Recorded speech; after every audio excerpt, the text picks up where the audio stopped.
Exacto, yo ahora... Ahí ya se está grabando. Estamos poniendo para conectar a YouTube. Éxitos a todas, todos.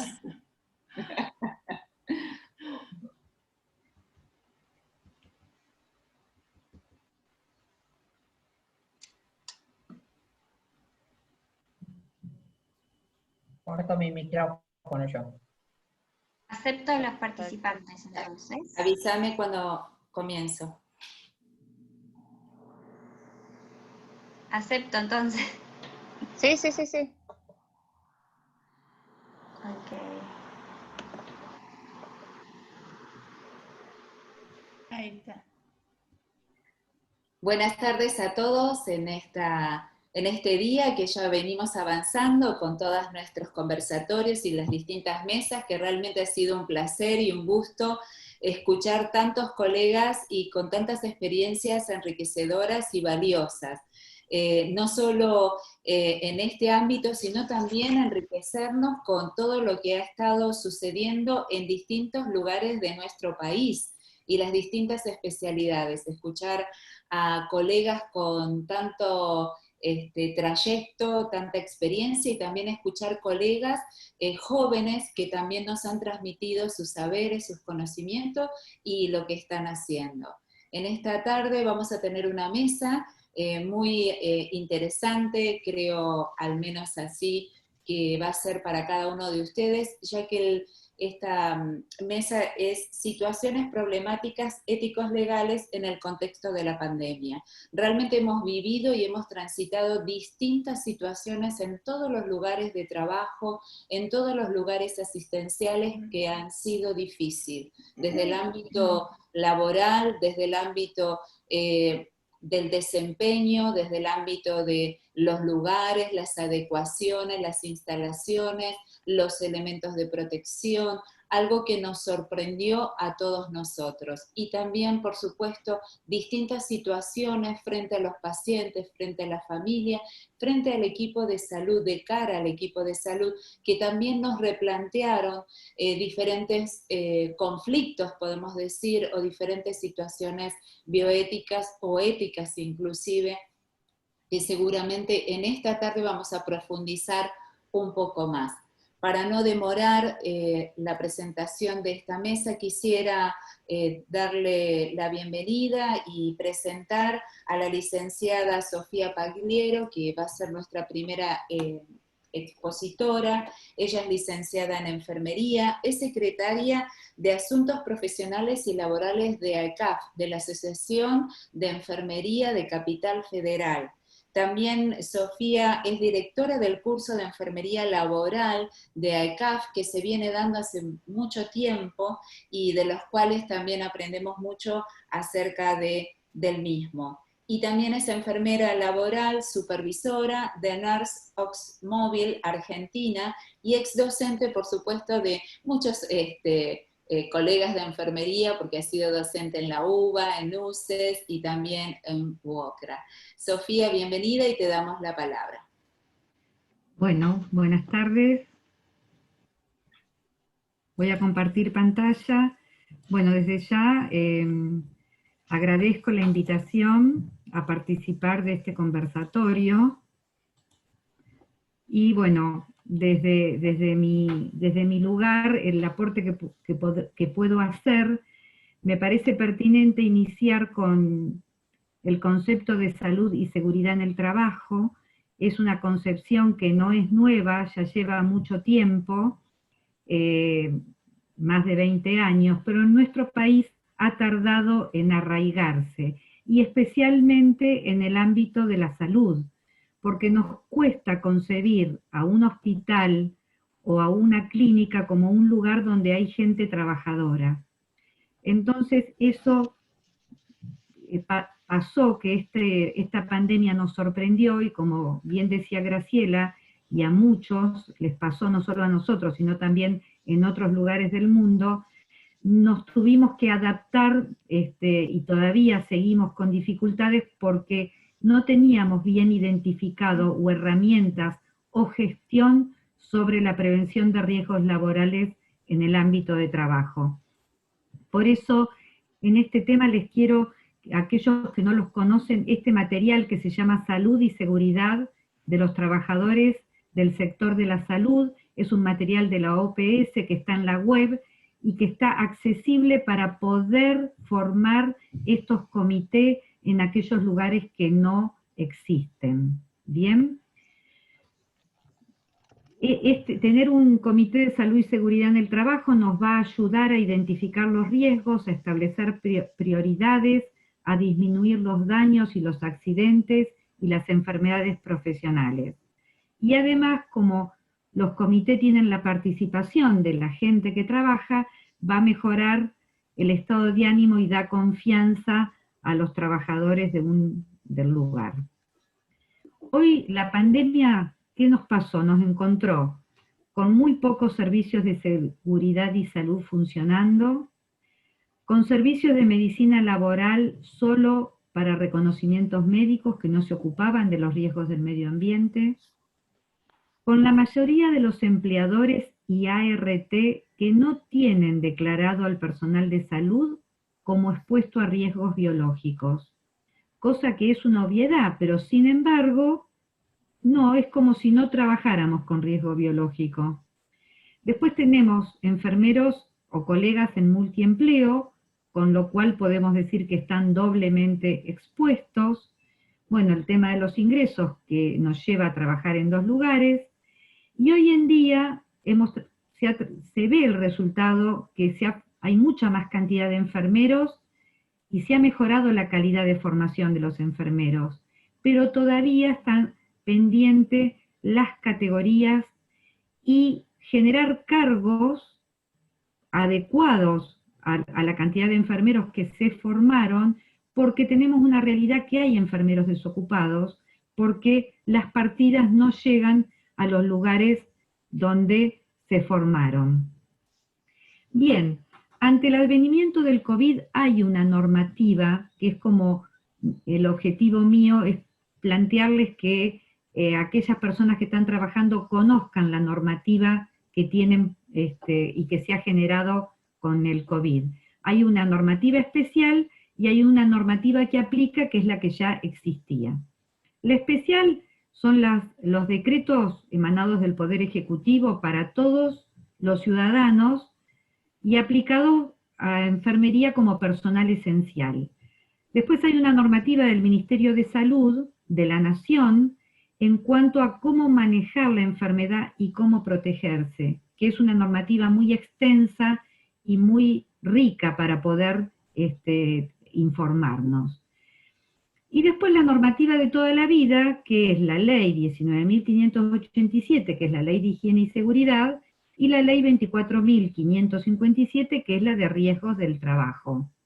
Incluso la superintendencia está sacando mensualmente un compilado de normas relacionadas con el COVID-19. Bien, el Ministerio de Salud de la Nación sacó el 4 de junio un Plan Nacional de Cuidado de Trabajadores y Trabajadoras de la Salud. Bueno, como se dice redundantemente en muchos lugares. Bueno, este plan tiene el objetivo de dar apoyo al personal y a la familia en el tránsito de la pandemia. Porque en junio nosotros teníamos, según datos del Ministerio, un 15% del total de positivos eran personal de la salud. Y nosotros tenemos que saber, de acuerdo a lo que ha sucedido en otros países, Italia ha reportado un 30% de personal de la salud, Francia un 20%, y nosotros a esa altura íbamos con un 15% ya. Bien, y este plan tiene 3 ejes, y en estos ejes está trabajando la Dirección Nacional de Enfermería. En todos estos ejes está presente el trabajo de la Dirección General de Enfermería que existe dentro del Ministerio de Salud de la Nación.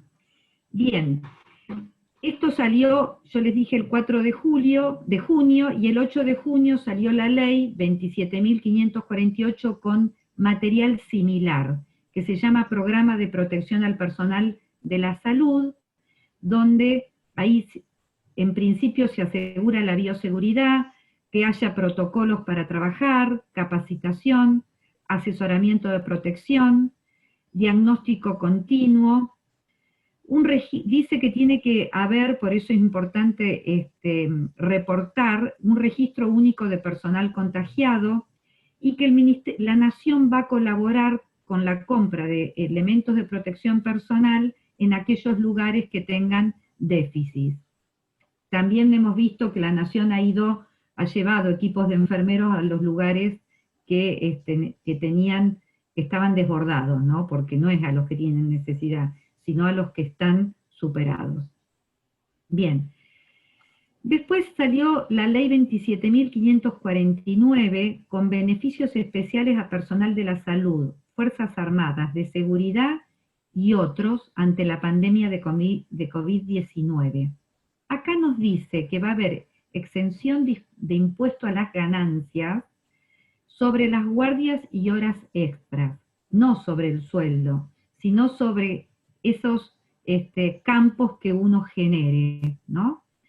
Y después también en los casos de fallecimiento hay una pensión graciable y vitalicia para los familiares. Y esta pensión es compatible con otros beneficios. O sea que si un colega fallece, su familiar va a tener esta pensión, además de las otras que le corresponde, por la jubilación o por el pago de la muerte por la ART. Es algo extra, ¿no? Después salió el decreto 367, donde se declara el COVID-19 como enfermedad de carácter profesional no listada para todos aquellos que son trabajadores esenciales.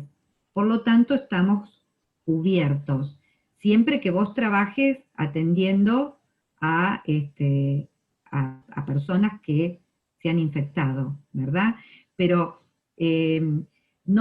digamos, si yo soy enfermera, tengo COVID y estoy atendiendo a gente, denuncio como enfermedad profesional. Bien, y después tenemos el decreto 315 de asignación estímulo, y que ahora, en octubre, salió el 787 que lo amplía. Eso fue ese dinero en 4 cuotas de 5.000 pesos, y ahora salió, que era para los que atendían a gente enferma de COVID, y ahora se extendió para los que están haciendo atención de primer nivel. Se hizo un pago, se aprobó un pago de 3 cuotas consecutivas para aquellos que están hisopando, ¿no? Haciendo test. Bien, ¿qué les quiero decir yo con denuncia como enfermedad profesional? Que en el momento que tengo que tener el hisopado positivo, el análisis de detectable, para llamar a la ART y decir que me tomen la enfermedad profesional. Nombre y apellido del trabajador y quit o quill. Con eso y el positivo es suficiente. Si la ART no me lo quiere tomar, puedo llamar a la superintendencia o escribir por la página web haciendo el reclamo. Si tengo esas cosas, me lo tienen que tomar. Acá la Superintendencia de Riesgos de Trabajo sacó ahora a fin de septiembre, al principio de octubre, que al mes de septiembre, de todos estos que denunciaron enfermedad profesional, que ya ahora les voy a decir cuántas hay, el 25% fueron trabajadores de la salud. O sea, ¿quiénes tuvieron enfermedad profesional por COVID-19? El 25% profesionales de la salud. El 15,3% personal de fuerzas de seguridad, bomberos, fuerzas armadas. El 3% seguridad privada. el 6% tareas de limpieza y mantenimiento, y el 5% transporte de pasajeros, y el 8% de ventas minoristas. Estos porcentajes salen de las 111.000 denuncias que hubo como enfermedad profesional por el COVID-19. Otros países, por ejemplo Perú, no tienen declarado a COVID-19 como enfermedad profesional, aunque seas enfermera.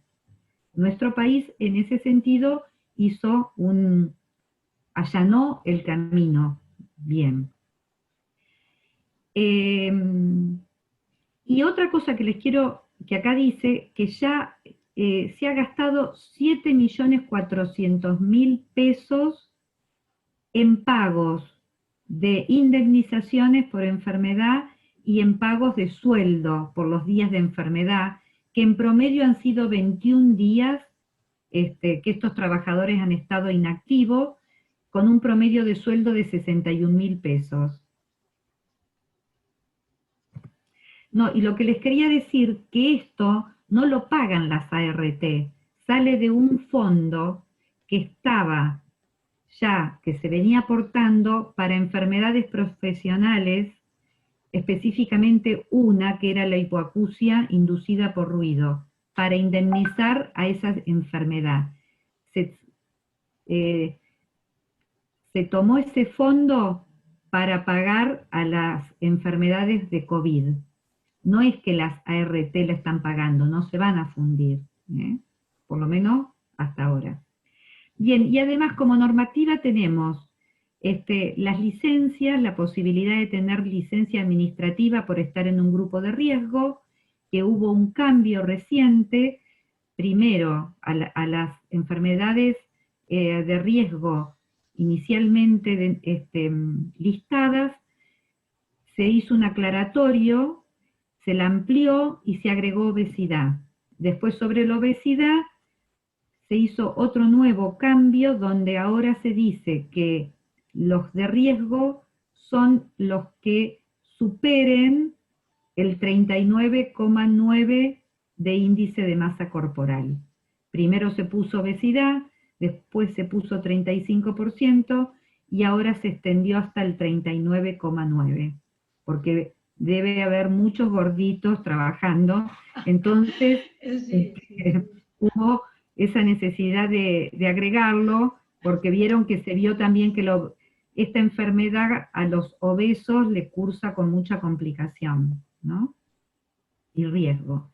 Bien, y después la otra resolución donde dice que aquellos que tienen chicos que van a la escuela, como las clases están suspendidas, pueden pedir el matrimonio, uno de los dos quedarse al cuidado de los hijos. Bien. Después tenemos las leyes del ejercicio de la enfermería, que tenemos que saber que tenemos amparo o podemos exigir que nos den los elementos de protección, y que van a decir que no somos responsables si no tenemos elementos que pongan en riesgo a los pacientes.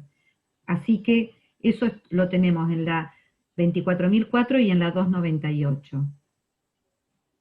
Bueno, salió también otra disposición general sobre los elementos de protección personal, que dice que tenemos que tener elementos de protección personal adecuados para poder trabajar. Bueno, ¿qué es lo que recomendamos para los trabajadores de la salud? Que tenga disposición de elementos de protección personal adecuados, que estén capacitados en el uso correcto y que puedan participar con sus representantes en la gestión de los elementos de protección personal. La enfermería tiene que poder participar en cuáles son los elementos de protección que necesita usar.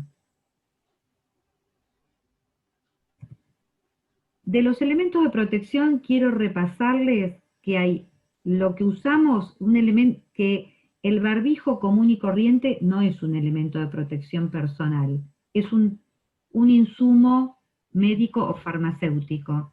El elemento, por eso lo habilita el ANMAT.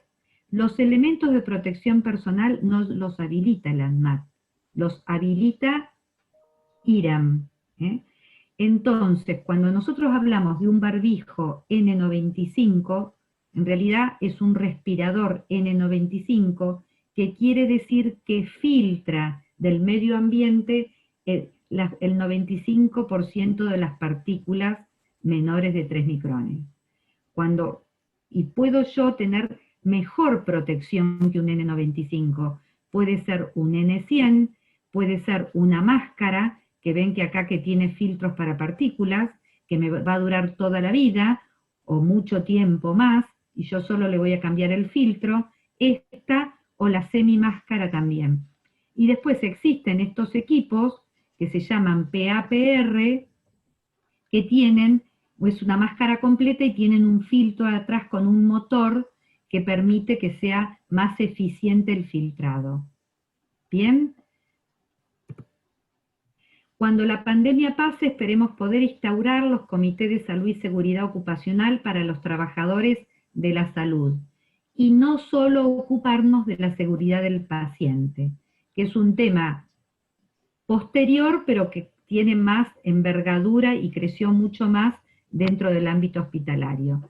Bueno, les quiero pasar el mensaje de la Asociación de Enfermería de Capital Federal, donde nos pide que nos cuidemos ante todo, que la sociedad nos necesita, que somos profesionales esenciales y que también, por supuesto, nuestra familia nos necesita y también nosotros, ¿no? Una mención especial para aquellos colegas que han perdido la vida teniendo COVID positivo, es la tristeza y la mayor preocupación. Y bueno, finalmente les agradezco participar y espero las preguntas. Gracias. Gracias, Sofía. Realmente estoy segura que debe haber muchas inquietudes y muchas preguntas. Yo ya tengo algunas, las vamos a dejar para el final. Vamos a continuar entonces escuchando a Pilar Buchanan. Ella es licenciada en enfermería, es enfermera especialista en cuidados críticos, asistente también de supervisión en unidad de terapia intensiva del Hospital Italiano y coordina el primer ciclo de la carrera de licenciatura del Instituto Universitario del mismo hospital. También quiero mencionar que Pilar, como enfermera, es miembro del Comité de Bioética del Hospital Italiano. Así que, Pilar, te escuchamos y al final estaremos haciendo las preguntas. Algunos también pueden hacerlas por el chat, no hay ningún inconveniente. Graciela, muchas gracias por la presentación. Voy a comenzar a compartir la pantalla, espero que la tecnología me acompañe. Ustedes díganme si sí o si no. Sí, se ve bien. Perfecto. Antes que nada, agradecer la invitación, agradecer a la licenciada Victoria Rosso, que la vi por ahí también, por esta oportunidad, de poder compartir con ustedes este tema que es muy importante, ¿sí? Que son las situaciones problemáticas ético-legales en el contexto de este año que nos toca vivir, ¿sí? Hay una definición que por ahí no es tan antigua, del año 84, que habla sobre lo que es la angustia moral. Y uno, como miembro de la comunidad de enfermería, me parece que describe bastante la sensación que a veces el colectivo de enfermería tiene, que son sentimientos, ¿sí? Que tiene uno que sabe qué es lo que tiene que hacer de forma correcta, pero a veces tiene ciertas limitaciones para poder llevarlas a cabo. Y cuando hablo de limitaciones, hablo de, por ahí, el entorno en donde tenemos que llevar a cabo esas circunstancias.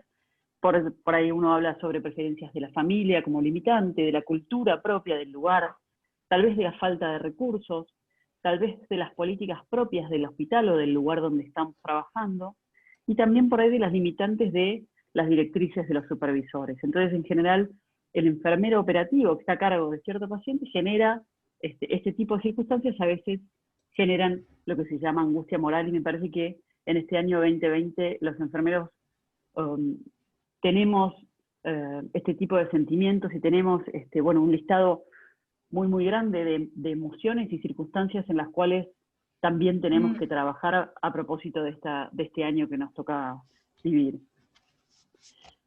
A propósito de la experiencia en la unidad de cuidados intensivos en donde trabajo, que es la del Hospital Italiano, las preguntas eran si nosotros habíamos tomado por ahí las decisiones más correctas o mejores.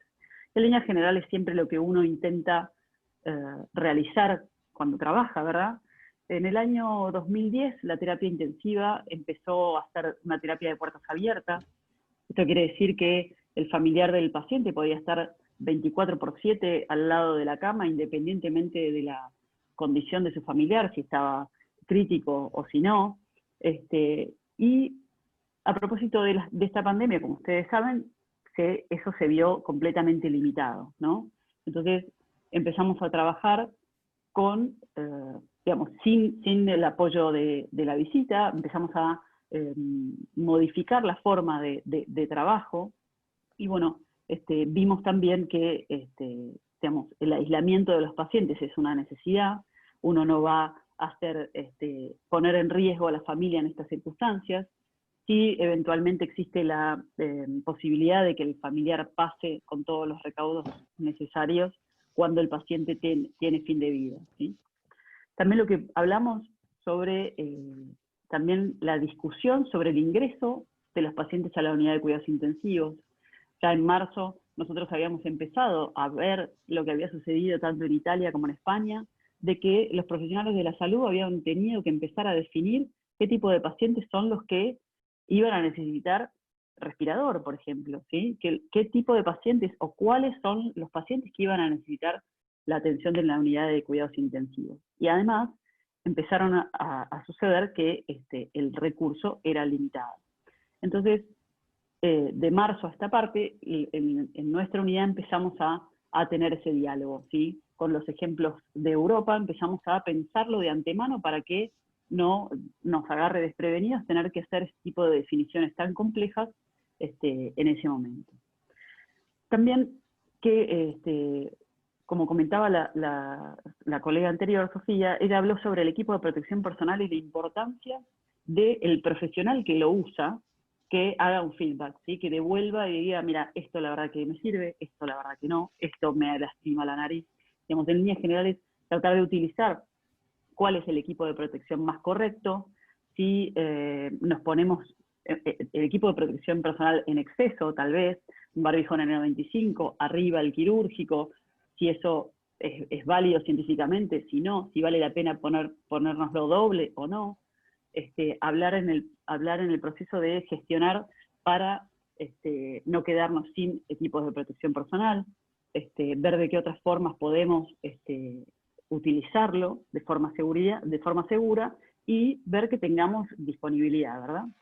Esos son todos temas que nos hablan de que si las decisiones que tomamos fueron las mejores o las correctas, ¿no? Y que por supuesto que las seguimos teniendo. En mi unidad el equipo de enfermería ha podido involucrarse de lleno en decisiones tanto de gestión como decisiones de atención de pacientes, de gestión de camas. Siempre existió, ¿no?, el pase de sala de lunes a lunes, todas las mañanas, en donde se cuentan los 38 pacientes que están internados, se habla sobre su tratamiento, se habla sobre sus cuidados, sus circunstancias que haya que tener en cuenta. Pero a partir de la pandemia que nos toca vivir, pusimos un punto aparte cuando terminábamos y nosotros le llamamos coloquialmente el Corona Day, que es donde se hace un resumen de cosas relacionadas a los pacientes con este diagnóstico, ¿sí? No solamente a los pacientes, sino a toda la gestión que lo rodea. Podemos, tanto el equipo médico, el equipo de enfermería, el equipo de kinesiología, puede poner de manifiesto las circunstancias que nos preocupan, las circunstancias que tenemos que modificar, y bueno, todos los días, al final del pase, podemos manifestar circunstancias para poder mejorar a propósito de esta pandemia. El hospital también lo que hizo a nivel hospitalario, hizo un checklist o un algoritmo sobre qué tipo de pacientes son los que son candidatos a internarse en la unidad de cuidados intensivos. Por supuesto que, como todo protocolo, no es, digamos, o como todas las cosas que suceden en salud, 2 más 2 nunca es 4, en esta circunstancia pasa exactamente lo mismo, así que siempre, siempre, siempre se ve cada caso en particular. Pero en líneas generales son directivas que son a propósito para todo el hospital, en los cuales estuvieron involucrados tanto el servicio de clínica médica, el servicio de terapia intensiva, el comité de bioética, todos los servicios estuvieron involucrados para poder llegar a este algoritmo, que tenemos un paciente que está confirmado de COVID-19 y se realiza lo que se llama el score de Profound, que está aquí a la derecha, ¿sí? Entonces, que habla de la edad, si el paciente tiene un cáncer activo, si está demente, la clase funcional 2 o 4 habla de si tiene insuficiencia cardíaca o no, si tuvo delirio en el último ingreso, digamos, todas ítems que hablan sobre qué tipo de paciente tenemos, ¿sí? Entonces, si tenemos, por ejemplo, un paciente mayor de 85 años con un cáncer activo y demente, este tipo de pacientes, en líneas generales, no va a necesitar o no va a poder ingresar a la unidad de cuidados intensivos. ¿Por qué? Porque también está comprobado que la unidad de cuidados intensivos para este tipo de pacientes no es la mejor atención, ¿sí? Entonces, en líneas generales, se adecúa el tratamiento, se da confort y es un manejo no invasivo, ¿sí? Si el score de Profound nos da menor de 11 puntos, se estratifica con algo que se llama Quick SOFA, ¿sí? Que se ve el grado de shock de este paciente, y también se utiliza una escala de fragilidad clínica, ¿sí? Que habla de cómo está el paciente, de su fragilidad. Entonces se combinan estos dos scores, y lo que se armó es, dependiendo de si el paciente está con un Quick SOFA menor a 2 y una reserva funcional de 1, 2, 3, este paciente eventualmente puede pasar a una unidad cerrada. Si la severidad del cuadro agudo es mayor a 2, digamos, un paciente más complejo y es un paciente que es completamente independiente y demás, va a venir a la unidad de cuidados intensivos. Si el paciente tiene un grado B y un Quick SOFA menor a 2, está, digamos, estos son, por esta parte es la parte de los pacientes que son más grises, por ahí se le puede llamar, este tipo de pacientes donde hay que consultar con el resto del equipo de salud, consultar con todo el grupo de eventualmente si es que necesita o no unidad cerrada o no. Y después están estos pacientes que en líneas generales son pacientes que están padeciendo, digamos, son pacientes muy, muy frágiles y que se considera que no es necesario y que además no le va a hacer bien a ese paciente ingresar a la unidad de cuidados intensivos, ¿sí? Como, en líneas generales, como para dejarlo en claro, este tipo de decisiones no son tomadas por una sola persona, este tipo de decisiones son tomadas por un equipo de trabajo que es multidisciplinar y que cualquier personal del hospital puede consultarlo en cualquier momento, ¿sí? Como herramientas para poder llevarlo a cabo, creo que lo fundamental es hablar, creo que lo fundamental es el diálogo. Justamente ayer hablábamos un poquito de las emociones, y uno dice, por ahí el personal que trabaja en la unidad de cuidados intensivos piensa que demostrar emociones es demostrar por ahí debilidad, ¿no? Pero en líneas generales este paradigma está cambiando, ¿sí? Y es la necesidad que tiene el ser humano de poder expresar lo que le pasa, ¿sí? De poder plantear cuáles son las circunstancias que lo preocupan, las circunstancias que piensa que hay que mejorarlas.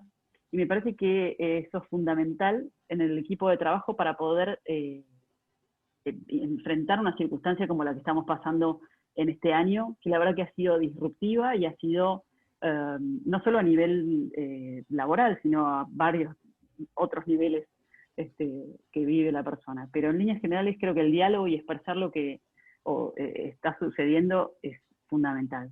Trabajo en equipo, la colaboración de vuelta con otros servicios. Algo como beneficioso que hemos tenido el personal que atiende a pacientes con COVID-19, tenemos una semana de descanso, ¿sí? Podemos quedarnos en casa, desenchufar el teléfono, intentar descansar, ¿sí? Lo que también tenemos, ya lo teníamos antes, pero en líneas generales existe ahora la flexibilidad en los cambios de turno. Un ejemplo es, por ejemplo, mi horario habitual es de lunes a viernes de 14 a 21, y con mi compañero de la mañana hacemos 14 horas de por medio. Entonces, pudimos hacer esos cambios como para intentar tener un día completo libre, si bien después de que trabajar 14 horas seguidas, creo que fue un beneficio y una posibilidad de poder hacerlo sin problemas. Creo que el equipo con el que trabajo y con el que ojalá todos puedan trabajar es abierto al diálogo, hay confianza en todo el equipo de salud, tanto médicos, enfermeros, kinesios, mucamos, secretarios, radiólogos, todos. Y existe también un espacio de contención, no solo dentro de la unidad de cuidados intensivos, sino también está el equipo de psicología, el equipo de medicina narrativa, que también nos hace sus aportes como para, con Zooms y mails para poder hacer mindfulness o cosas que nos hagan por ahí ayudarnos a bajar un poquito la ansiedad, la angustia, las emociones, estar un poquito más tranquilos. Esos espacios de contención son muy lindos. Y también existe, las oficinas, la puerta de la oficina de los jefes no tiene llave, ¿no? Digamos, siempre están abiertas y siempre con la predisposición para escuchar al que trabaja, ¿sí? Bueno, les quería agradecer mucho su escucha, estamos en contacto.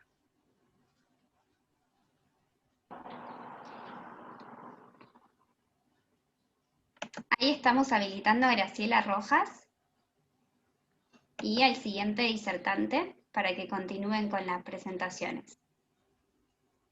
Graciela, y te estoy desmuteando. Sí, Ahí está. gracias. Gracias, Lucía. Bueno, excelente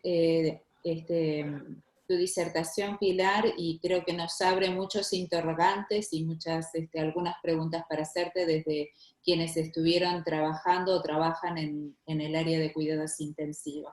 Bueno, a continuación vamos a escuchar a Rodrigo Figueredo. Él es enfermero, licenciado en enfermería, enfermero de la unidad de terapia intensiva del Hospital El Cruce, Dr. Néstor Carlos Kirchner. Rodrigo, bienvenido en esta tarde. Bueno, te vamos a escuchar y al final entonces estaremos haciendo las preguntas. Como la presentación. ¿Se ve? Sí, Rodrigo. Sí, sí, sí. Bueno.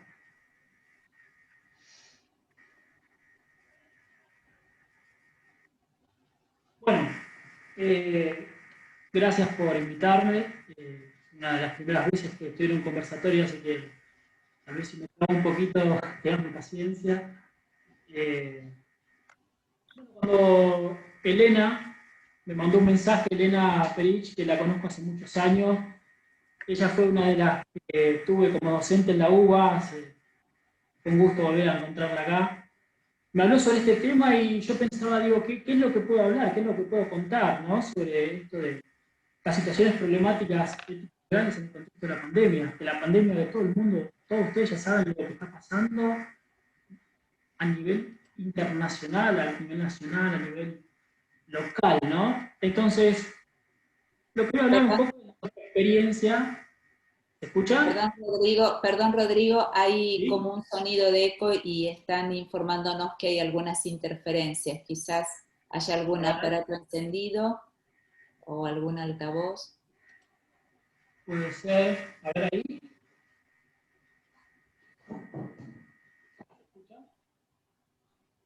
Allí mejor, me parece que es mucho mejor. Gracias. Bueno, entonces yo pensaba, digo, bueno, ¿qué es lo que puedo contar, no? Y yo le voy a contar un poco de nuestra experiencia acá en el cruce, de cómo vivimos esta situación, que tal vez nosotros la manejamos de manera muy parecida a lo que decía Pilar ahí, en su presentación. Nosotros allá por el mediados de enero, febrero más o menos, vimos la situación que estaban viviendo en Asia, y dijimos, ¿llegará acá? ¿No llegará? ¿Qué hacemos? Entonces, nos empezamos a preguntar cómo nosotros podíamos enfrentar a esta situación, ¿no? ¿Qué pasar con nosotros en ese momento? Rodrigo, perdón, disculpen, pero se estoy escuchando como una interferencia. No sé si tenés algún aparato o algo cerca. No, una tele nada ¿No? más, pero no. A ver, espera un Bueno. cachito.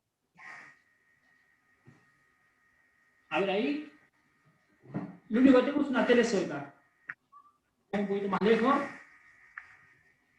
Ahí. ¿Puede Sí, ser? a ver, creo Hola, que ahí hola. paró. Sí, ahí paró. Bueno, entonces nosotros nos preguntábamos esto, ¿qué hacer, no? Entonces, más o menos a medida de enero, febrero, principios de febrero, entonces nos empezamos a preguntar qué es lo que íbamos a hacer. Entonces, a pesar de que no había llegado, había muchos casos acá en Argentina, nosotros con el equipo médico y kinesiólogos ya empezamos a trabajar en protocolos, porque sabíamos que nos iba a afectar a nosotros esta situación.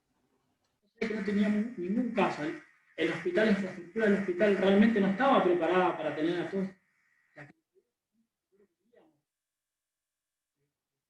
Estaban en Asia, Italia, en Europa, ¿no? Pero sabíamos que nos iban a afectar. ¿Cómo nos iba a afectar? Física, psicológicamente, social. No lo estábamos viviendo, pero sí nosotros proyectamos hacia el futuro que nos iba a pasar. ¿Sí? Entonces, lo que hicimos, ¿qué podemos hacer acá en el hospital? Entonces, lo que hicimos fue reforzar lo que nosotros, a ver, nuestra manera de trabajar acá en el Hospital de Cruces siempre fue la de mantener un diálogo muy abierto entre el personal de enfermería, kinesiólogos, médicos, todo el ámbito hospitalario, siempre una comunicación continua, tanto para la toma de decisiones como para el trabajo. Entonces, ¿qué dijimos que vamos a hacer? ¿Vamos a preparar protocolos? Sí, vamos a preparar protocolos, pero también lo que tenemos que hacer es empezar a accionar, a trabajar. Entonces, a partir de febrero, nosotros empezamos a armar protocolos tanto de pronación, tanto de pronación como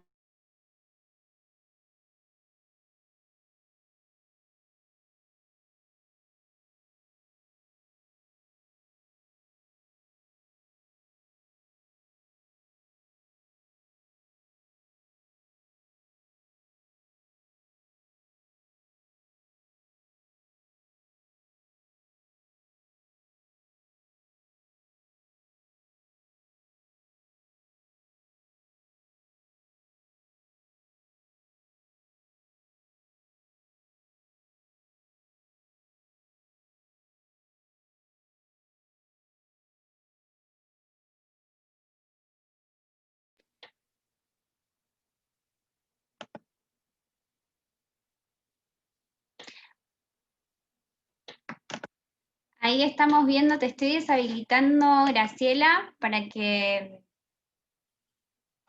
a ver, te estoy desmuteando, Graciela Rojas, así te desmuteás, aceptás que te estoy habilitando. Bien. Evidentemente el disertante tuvo un inconveniente técnico porque de conexión y se cayó su disertación. Esperemos unos minutitos a ver si puede volver. Y mientras tanto, bueno, díganme quién más quisiera continuar, ¿no? Y habilitamos. ¿Se desconectó él? ¿Quedó desconectado? Claro, se desconectó, se fue de la sala. Bueno. Porque evidentemente Podemos hacer, Mercedes, si te parece, podemos hacer una ida y vuelta, una pregunta a Sofía y otra a Pilar. Y habilitamos. hasta Bien. que él vuelva, ¿les parece? Sí, así vamos aprovechando Sí. el tiempo. Perfecto. Buenas tardes a todos. Estoy coordinando junto con Graciela Rojas. Y bueno, entonces vamos a hacer este intercambio porque realmente son exposiciones muy, muy ricas y para sacar también las dudas que podamos llegar a tener sobre esto. Si me permitís, Graciela, hay una pregunta que salió en el chat de alguien que escribió para Sofía. Pregunta, ¿el índice de masa mayor a 35 de la última resolución impedirá conseguir trabajo a un colega? Sofía. Sí, acá estoy. Yo había leído otro, me parece, pero bueno. Y No les puedo decir, todo dependerá de la necesidad de tomarlo y de las aptitudes del colega. Lo que pasa es que con la obesidad es algo que lo llevamos a la vista. Entonces es algo que la persona no lo puede ocultar. Si hasta ahora podía trabajar, yo creo de que no le impediría ahora, en tanto que sigamos con la epidemia del COVID, no es una persona para ponerla a trabajar con pacientes con COVID. Eso es claro. Podrá trabajar como docente, podrá trabajar en consulta externa, no sé decirles en pediatría. Habría que analizar ese caso, pero no lo voy a mandar a la terapia a atender COVID, ¿me entienden? Porque eso dice la resolución aparte. La última dice, es un tema, porque nosotros tenemos excelentes colegas que tienen obesidad. Entonces, primero que pasa un tema de asumirla. Vos negás que tenés eso, por más tratás de decir, bueno, qué sé yo, me tomo a ver cuánto me daría el índice de masa corporal si pesara tanto, bueno, lo que yo les puedo decir que podría ser que te impida trabajar con COVID seguro, desde lo que se sabe, ¿no? Es como en la época que apareció el HIV, un colega con HIV no podía ir a trabajar expuesto a contagiar, ¿no? Claro. Sería estoy pensando en voz alta, ¿no? Sería una posibilidad. Lo que sí les digo, que los que están actualmente trabajando, porque la norma no dice no pueden trabajar, no dice eso, o no deben trabajar, dice, están eximidos de la asistencia al trabajo. Claro. ¿Entienden? Es como que yo quiero trabajar, podría ir, supuestamente. Pero es un riesgo para el empleador, ¿me entienden? Exacto. Porque, ¿cómo es el tema? Perdón, Sofía, tengo entendido además, por una cuestión de las ART, que tampoco ellas se comprometerían a asegurar, en el caso de que hubiera algún accidente o algo, a una persona con obesidad, justamente por decisión del empleador de no haberle permitido que se ausente del trabajo. Así que ahí también está la otra cuestión. Eso no te lo puedo decir, me parece que eso es como una excusa que por ahí se esgrime, no porque la RT no te va a cubrir si vos te enfermás, porque la RT te tiene que cubrir, y aparte en el caso del COVID, gasta el fondo fiduciario, no gastan ellas. Lo que sí les digo es que la resolución dice, para la obesidad 1 y 2, el empleador también tiene que protegerlo, tratar de darle lo menos posible de trabajo COVID. Y para el 3, eximirlo de que vaya a trabajar. Porque acá primero largaron obesidad así globalmente, después pusieron 35, y ahora en esta última describen eso. De 30, obesidad 1 y 2, si van a trabajar, cuídenlo más, y la de 39 en adelante no, que no vaya, está eximido de ir a trabajar. Bien. Y con respecto a lo otro, si no van a conseguir trabajo, y yo les diría que es difícil para uno de obesidad más de 39 hoy en día sin el COVID también conseguir trabajo. No solo en enfermería, sino en cualquier lugar, lamentablemente, ¿no? Sí. Bien. Nos están pidiendo la resolución, Sofía, que número yo lo estaba buscando aquí, pero si vos la tenés y querés transmitirlo, no hay ningún problema. La última. ¿La que completa esto? La que completa esto. Sí. Minuto. porque no la tengo en la cabeza. Bien, creo que es 6855004, si no me equivoco. Pero vos la debes tener allí, la última. Mientras tanto estaba pensando en Pilar y en los Se las colegas anoto. sí, así lo anotamos en el chat, que trabajan en el área de cuidados críticos, si han tenido alguna situación conflictiva, Pilar, frente a la decisión de la atención de quienes ingresan o quienes no en la unidad de cuidados críticos. Si les atravesó a ustedes como equipo de salud este momento, era un momento que asustaba, que preocupaba a quienes trabajaban en las áreas cerradas, y si a ustedes les atravesó, ¿cómo pudieron enfrentar esta situación? Y la segunda pregunta, aprovecho Pilar y también para Sofía, y fue interesante esto que hablaban acerca de los francos o de los días de descanso. Si esto fue algo que fue acordado internamente por el área, por todo el hospital, o se apalancaron en alguna resolución, y ahí va para Sofía, de trabajo o de permisos laborales para esto. Bueno, creo que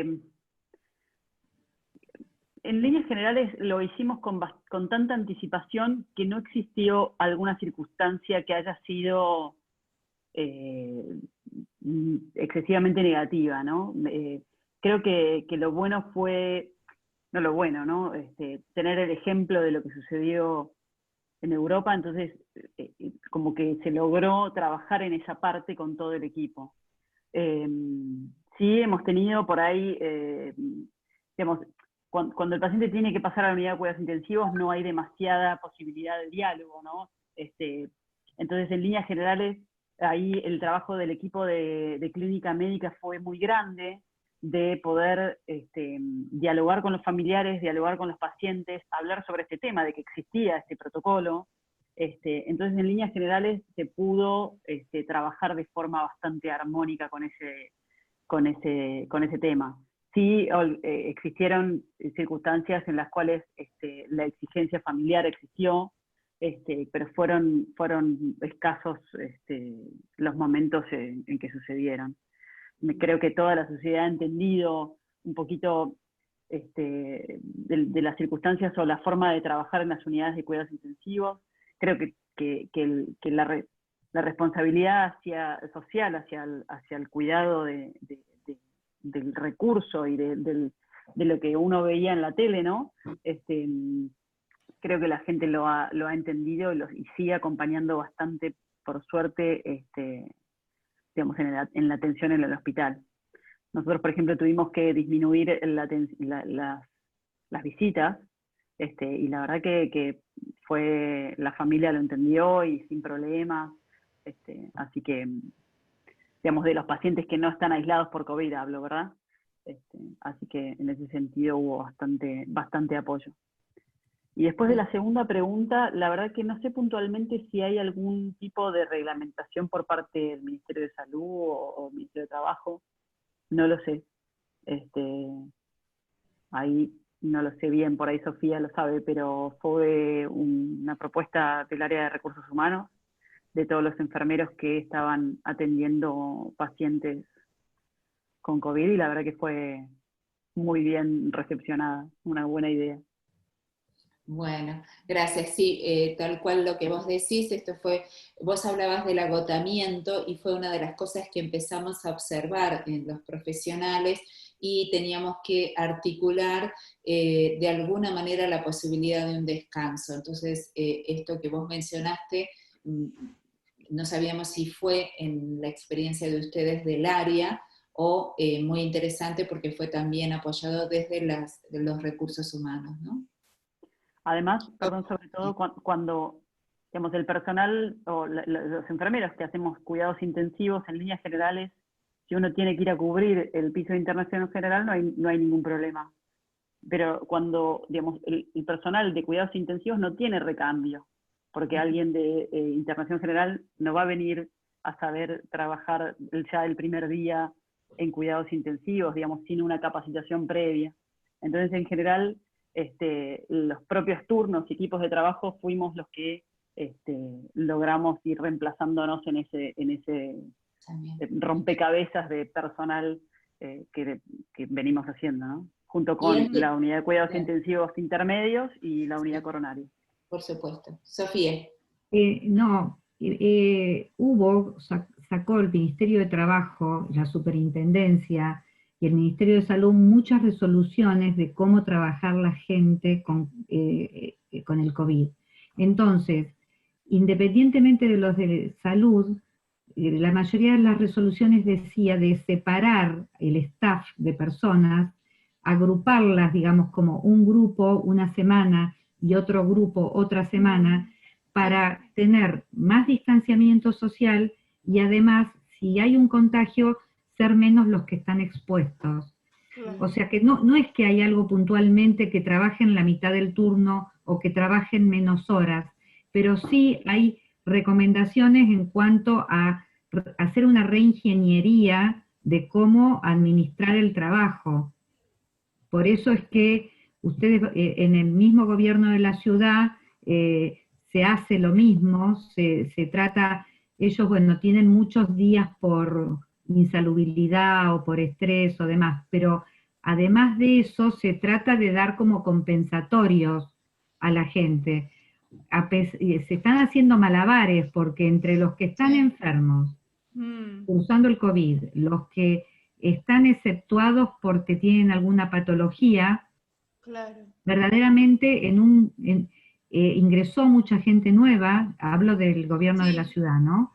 Pero que también inexpertos, entonces hubo que acomodar todo eso. El trabajo es de la Dirección de Enfermería del gobierno de la ciudad y de cada director adjunto de cada hospital, en estos momentos es infernal, ¿no? Y además, bueno, todos sabemos del agotamiento, pero es algo que se ha contemplado. En general, los colegas, ojo, estoy hablando de lo que conozco que es acá.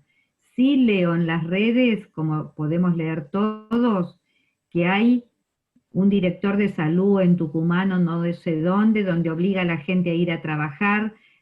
Por ejemplo, si a vos te hacen el hisopado porque tenés síntomas, vos no podés ir a trabajar hasta antes de tener el resultado. Porque si sos positivo, estás diseminando. Resulta que hay en un X lugar donde le dicen, bueno, no, hacete el hisopado, pero vení a trabajar hasta que tengas el resultado. Hay cosas que son de locos, ¿no? Si a vos te hacen el resultado, tenés que ir al aislamiento, como lo venimos viendo desde el primer día.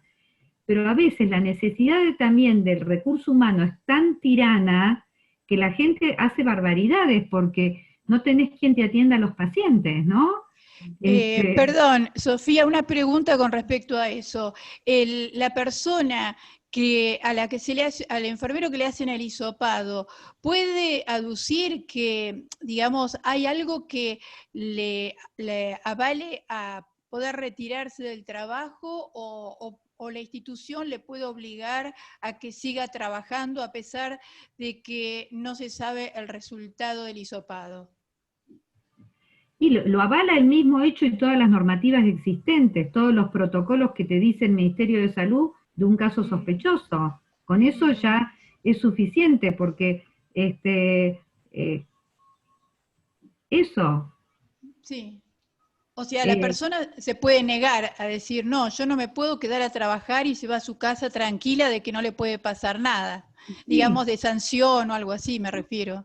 Sí, yo creo de que lo que pasa que ese es el tema, ¿no? Que nosotros nos queremos llamar profesionales y a veces tenemos que... La gente nos quiere vapulear así, porque si eso está escrito desde el primer momento que te hacen el hisopado, te vas a aislamiento, ¿cómo te van a obligar a quedarte trabajando? Claro. Es como que yo les digo, bueno, mirá, yo te mando un escribano y acá llamo un escribano que venga y ahí vamos a ver si me dicen sí, quédate. Porque claro. Es como, ¿no? Sí.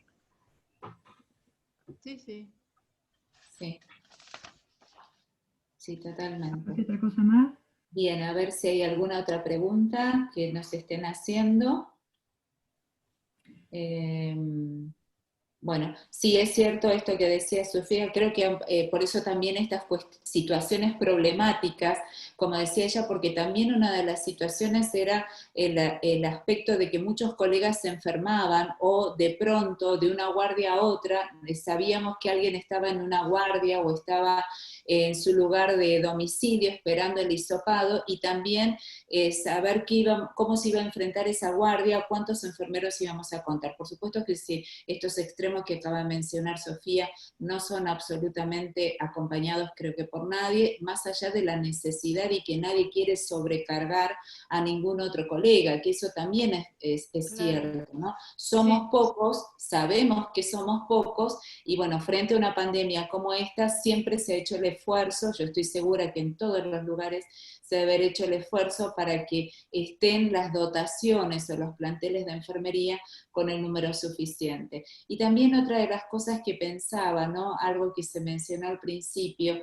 y por ahí Sofía desde la parte legal, pero también nos pasa Pilar, que hay una preocupación de colegas que por ahí tienen un índice de masa corporal que puede estar dentro de lo que está establecido en el marco del decreto, pero que las personas no consideran que sean factores de riesgo o personas enfermas, ¿no? Esto también es algo que, si bien la obesidad de por sí es una preocupación en nuestro país porque está siendo en aumento, y también en nuestra profesión, pero también es verdad que hay muchas personas que no consideran que esto sea una enfermedad. ¿Cómo, no sé, Pilar, vos desde el Comité de Bioética, si esto lo están trabajando, si hay que decirle, cómo se abordaría esto, inclusive en las terapias críticas? Bueno, sí, esta circunstancia el hospital, tanto el comité como el hospital, lo tiene en cuenta. También es cierto que en este año es más difícil porque, por ejemplo, el hospital tiene como beneficio un descuento en la cuota del gimnasio, el comedor tiene menú específico para un menú adecuado a las calorías, etc. Y en líneas generales este año el gimnasio está cerrado, entonces por más que uno tenga esos beneficios, también es difícil que el beneficiario lo utilice. Sí, lo que se propone es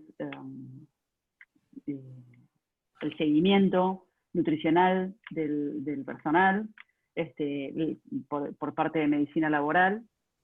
Y sí, es un problema porque, como dijo Sofía, antes era 35 de BMI y ahora es 39. Yo tenía un colega que con 35 ya podía gozar de esa licencia, ahora tiene que volver, pues está entre 35 y 39, digamos, pero en líneas generales lo que tiene él ahora es un programa de seguimiento de actividades, de beneficios y de seguimiento, ¿no?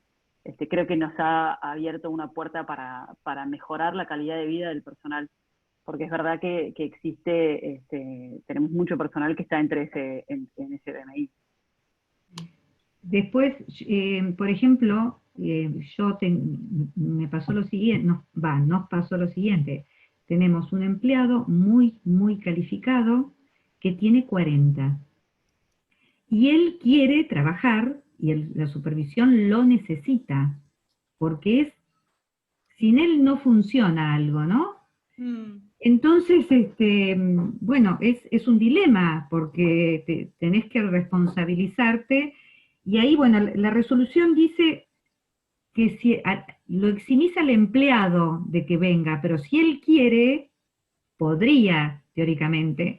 Ahora, vos, empleador, tenés que hacerle todo el resguardo para que ese señor no se contagie, ¿no? Entonces, bueno, ves, bueno, si no es personal de la salud el que yo les digo, bueno, pero va a tener un respirador N95, va a trabajar solo, va a estar atrás de la pantalla digitando solo él en un lugar de trabajo. Pero bueno, es un riesgo. La persona está de acuerdo, el empleador está de acuerdo, toman ese riesgo. Pero sí, después también convengamos que el índice de masa corporal no es una medida perfecta para indicar una enfermedad, ¿no? está en discusión también eso, pero bueno, ahora los tiempos nos surgen, no podés ir a mandar a la persona, a la nutricionista, que le midan el músculo, ¿no? Se complica eso.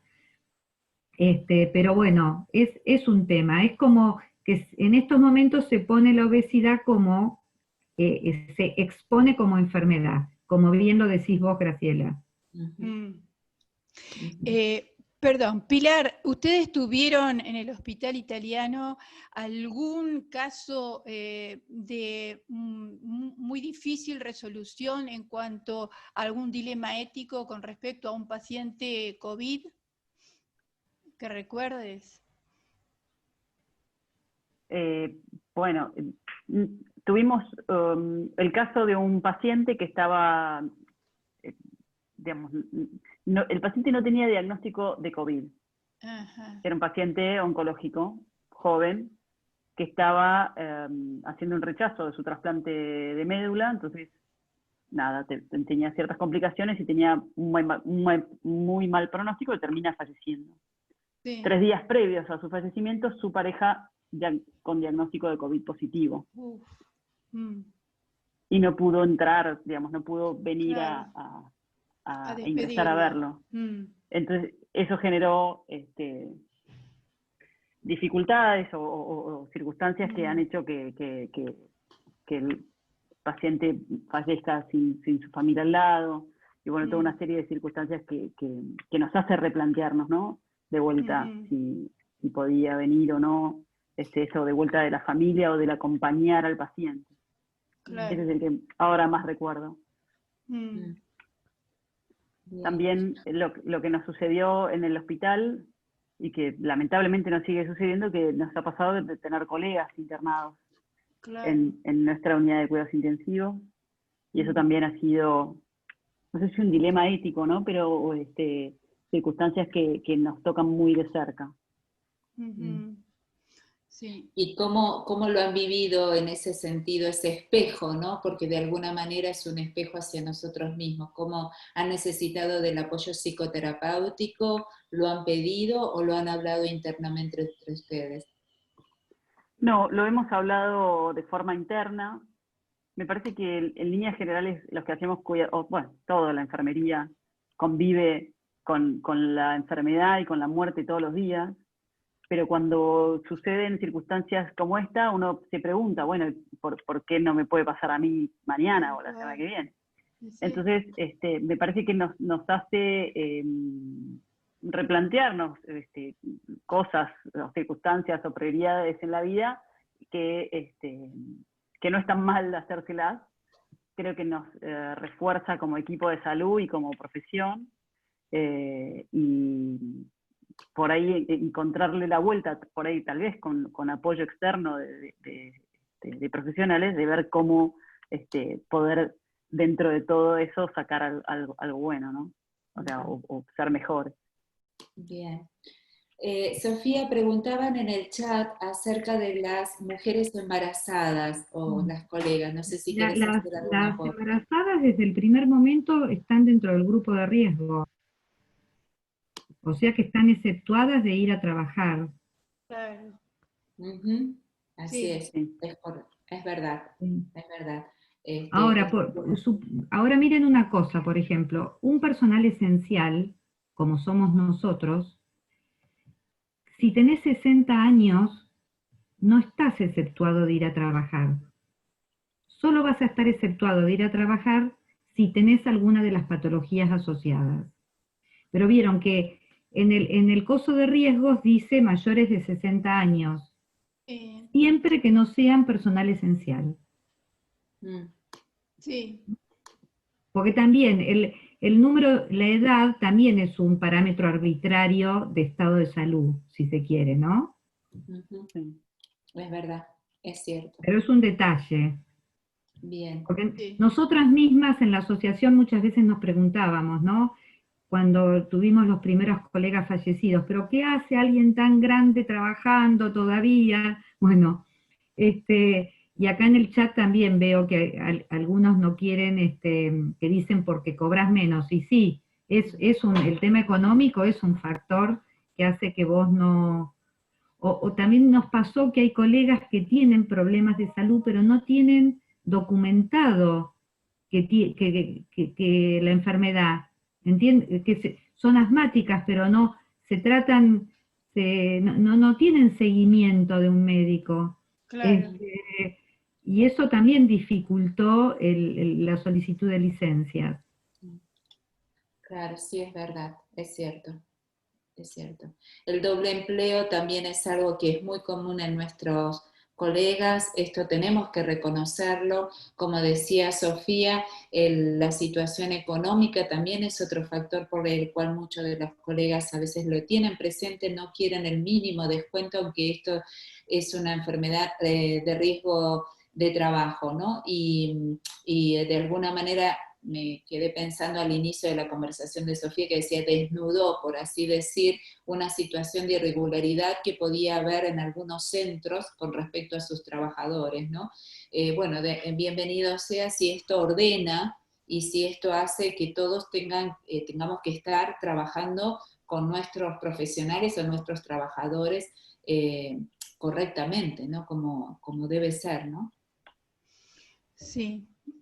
A veces el problema que se planteaba era que en el lugar de trabajo donde uno está se le ofrecen todas las medidas y, digamos, de protección personal, pero en el otro trabajo uno sabía que había muchas falencias. Entonces, qué difícil, ¿no es cierto?, poder estar con ese riesgo, sabiendo, por ejemplo, en una unidad de cuidados críticos, donde uno sabe que los pacientes son muy vulnerables. Entonces, allí también se plantea un dilema también para los que son supervisores del servicio, que conocen Claro. este doble trabajo y cómo manejar eso, ¿no?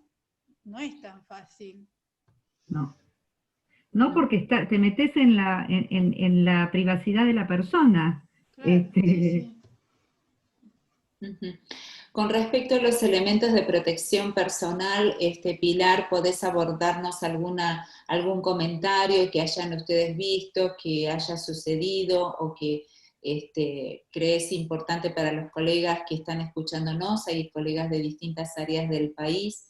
Y también sabemos que ha sido distinta la experiencia, ¿no? Para todos los colegas de pronto saber los elementos de protección, como decía Sofía, las características, y de pronto no saber dónde comprar o qué hacer con el barbijo N95, cuántas horas teníamos que usarlo, dónde lo guardábamos, dónde no lo guardábamos, si el doble par de guante era efectivo, el tipo de camiseta, y todas estas cuestiones que seguramente todos hemos vivido en mayor o menor medida frente a los elementos de protección personal, que no nos falten, y cuando había o teníamos también que sean de calidad, ¿no? Porque la inseguridad frente a la atención del paciente en cuidados críticos, como en el triage o en una sala de internación general, generó muchos miedos, ¿no? Y angustia moral, un poco lo que vos dijiste al inicio. Seguro. Sí, creo que con los equipos de protección personal creo que vas a cualquier hospital y en cada hospital hay distintos, ¿no? Sí. Distintos modelos. No es que todos usamos lo mismo, y eso es lo que vos decís, ¿no? El enfermero que tiene dos trabajos, dicen uno usa uno, en otro usa otro. Me parece que lo que nos pasó un poco también es que vimos en China la gente que usaba los equipos de protección personal y era cubierto absoluta en un 100% el cuerpo. Entonces, cuando comenzamos era, bueno, yo quiero lo mismo, necesito lo mismo, no quiero tocar nada. Claro. Entonces, de vuelta, es el trabajo en equipo y el diálogo, y con el comité de control de infecciones, con el equipo de la terapia, a ver cuál era el equipo de protección personal más correcto y para qué tipo de actividad.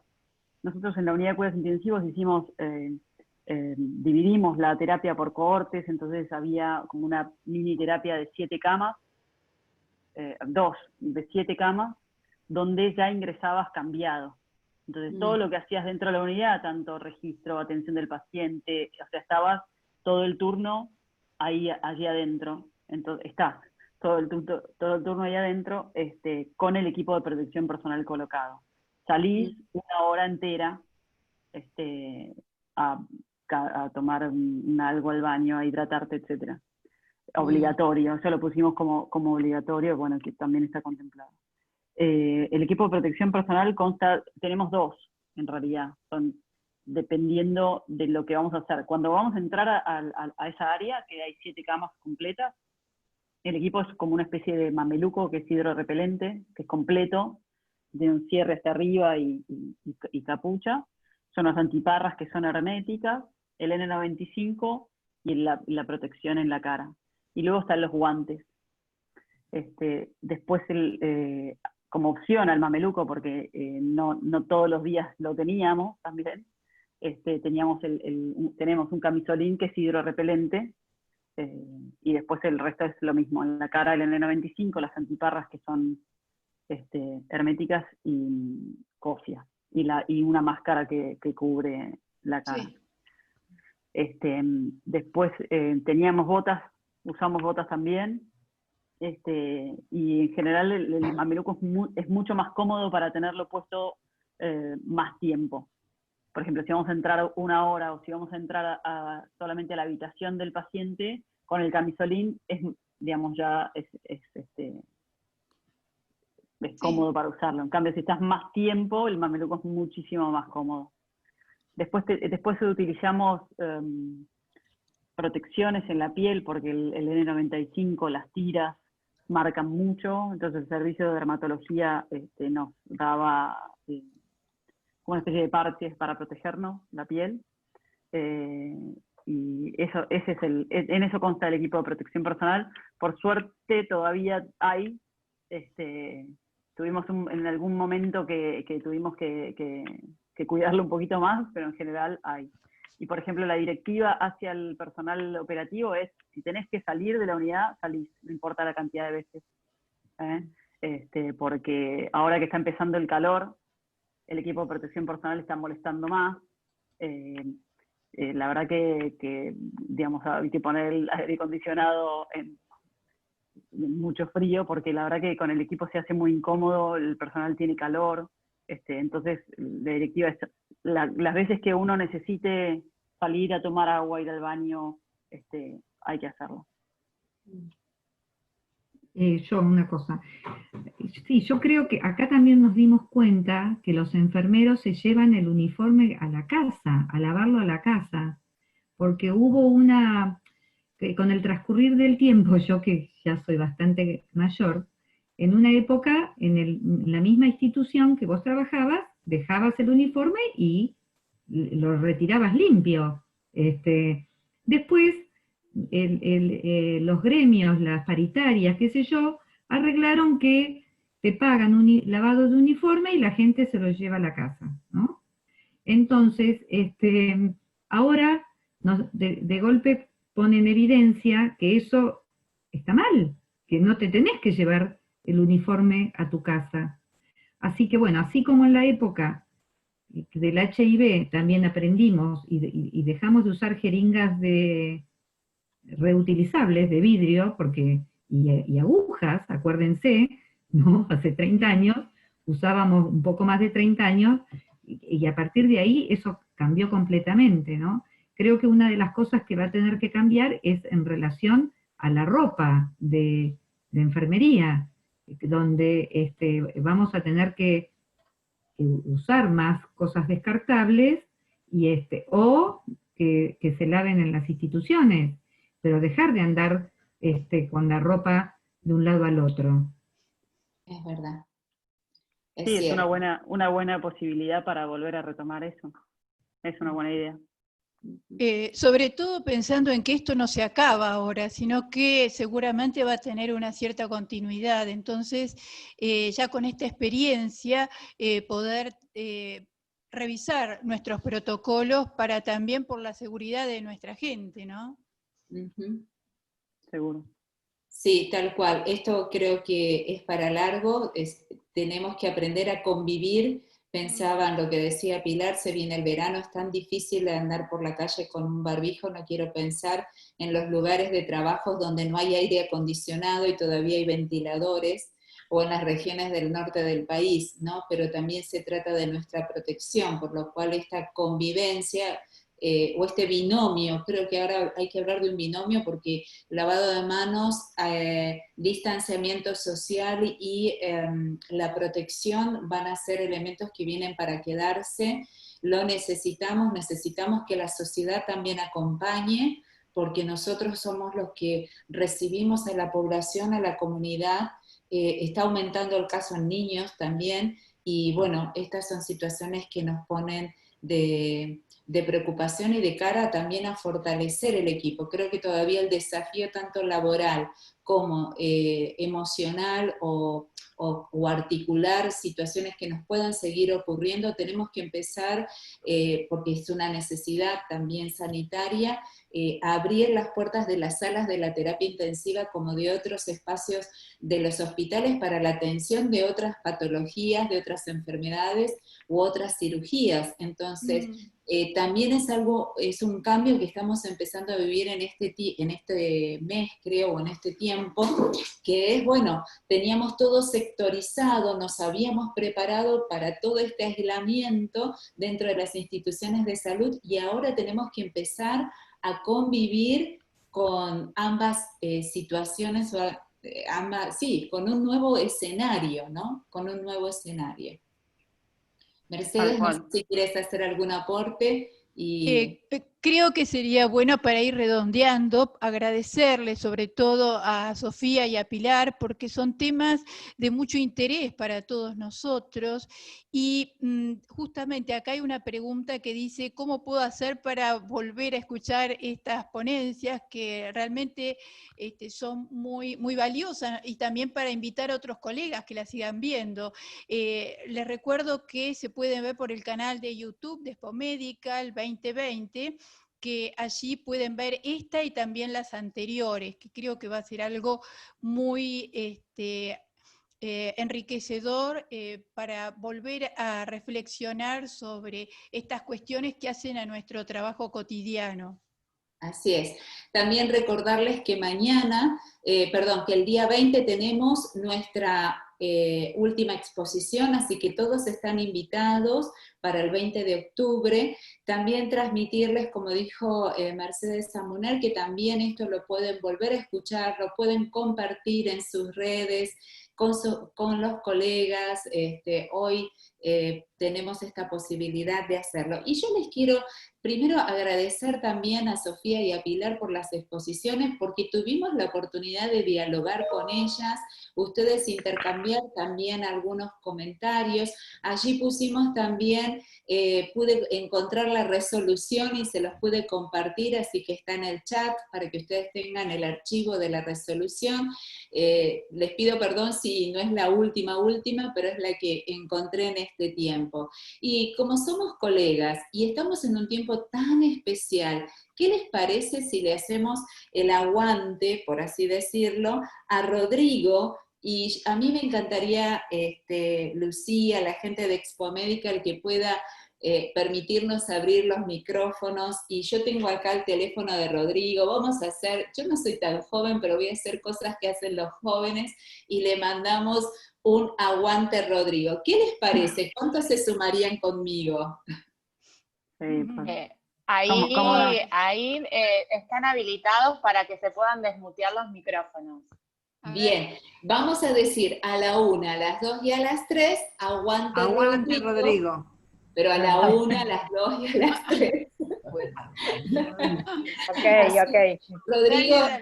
Rodrigo realmente intentó comunicarse en estos minutos que estuvimos, pero no pudo tener la comunicación por internet. Así que bueno, nosotros como colegas vamos a mandarle este saludo. Cuando diga la 1, a las 2, a las 3, aguante Rodrigo, te queremos. Ahí está, esperen que un minutito, aprovechando que tenemos estos minutos.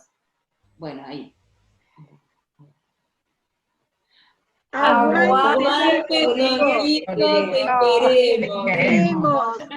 Otra vez. Aguante Rodrigo, te queremos. Rodrigo, te queremos. Bueno, muchas gracias. Sí, yo un aplauso quería para decir que parece que hay un problema en el Hospital del Cruce, porque dice que ni por celular se puede comunicar. Yo hablé con otros colegas también para ver la posibilidad de que lo ayuden, lo apoyen, pero están con dificultades allá. Entonces, Sí. es una lástima porque era un aporte de alguien joven, ¿no es cierto? Como las Claro. dos expositoras que tuvieron, realmente, por más que Sofía diga que tiene años, ¿no es cierto? Pero tienen la juventud y la experiencia, ¿no es cierto? De los Sí. años acumulados, ¿no es cierto? Así que a Rodrigo por ahí lo veremos de encontrarnos en alguna otra oportunidad. Claro. Y como Los- dijo ella, Sí, perdón, los Sí, no. esperamos a todos el 20 a las 16 horas. No, La próxima temprano.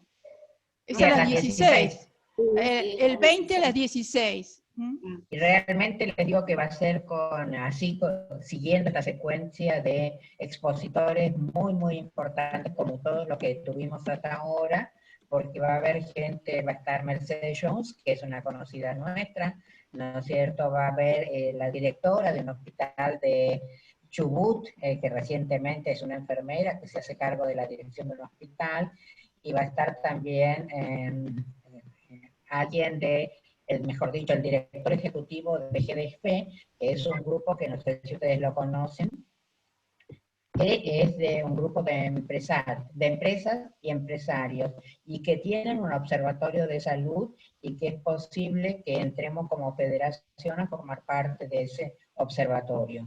Así que Claro. realmente todas estas jornadas, tanto la de ayer como la de hoy, han sido muy valiosas y creo que representan todo lo que está haciendo la profesión, y que realmente escucharlo hace que tengamos más medios para que lo que estamos haciendo sea conocido por más gente. Y no solo Así por es. la profesión, sino por otros profesionales.